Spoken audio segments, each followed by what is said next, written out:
Toppers അക്കാദമിയിൽ 2026-27 academic വർഷത്തേക്കുള്ള +1, +2 science entrance oriented tuition ക്ലാസുകളിലേക്കും 8, 9, 10 ട്യൂഷൻ ക്ലാസുകളിലേക്കുമുള്ള അഡ്മിഷൻ ആരംഭിച്ചിരിക്കുന്നു. നമ്മുടെ കുട്ടിയുടെ ഭാവി സുരക്ഷിതമാക്കാൻ നമുക്കും ടോപ്പേഴ്സിന്റെ ഭാഗമാകാം.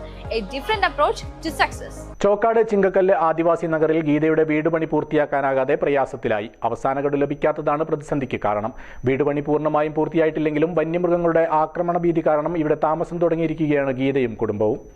12 വർഷത്തിലേറെ നീണ്ട വീട് പണിയാണ് ചോക്കാട് പഞ്ചായത്തിലെ ചിങ്കക്കല്ല് ആദിവാസി ഉന്നതിയിലെ ഗീതയുടെയും വിനോദിന്റേതും.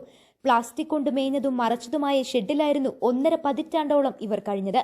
2012-13 ITDP ഫണ്ട് ഉപയോഗിച്ച് ഗീതയും സരോജിനിയും വീട് നിർമ്മാണം തുടങ്ങി.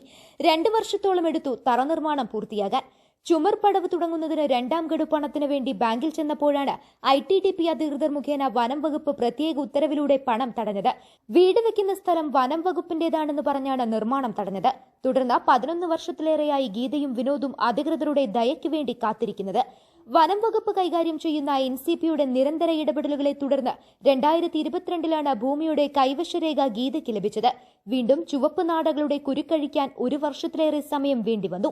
ലൈഫ് ഭവന പദ്ധതിയിൽ ഉൾപ്പെടുത്തി നേരത്തെ തടഞ്ഞുവച്ച ഭവന നിർമ്മാണ ഫണ്ടും ലഭിച്ചു തുടങ്ങി. ഇതോടെ നിർത്തിവച്ച വീടിന്റെ പണി തുടങ്ങി. വീടിന്റെ തേപ്പും ഫ്ലോറിംഗും ബാക്കിയുണ്ടെങ്കിലും 4 മാസമായി പുതിയ വീട്ടിലാണ് ഗീതയും വിനോദും 2 മക്കളും കഴിയുന്നത്.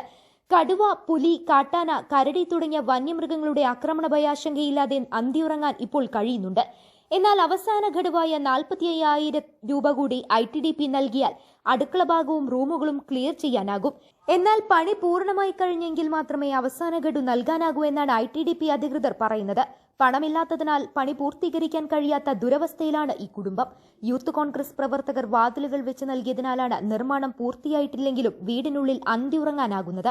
വാർഡംഗം VP ഹസ്കറിന്റെ നേതൃത്വത്തിൽ ഇടപെടൽ നടത്തിയെങ്കിലും ITDP അധികൃതർ കംപ്ലീഷൻ സർട്ടിഫിക്കറ്റ് ലഭിക്കാതെ പണം നൽകാനാകില്ല എന്ന നിലപാടിലാണ്. ഇതോടെ 12 വർഷത്തിലേറെയായി തുടരുന്ന വീട് പണി ഇനിയും നീളുമെന്ന അവസ്ഥയിലായി.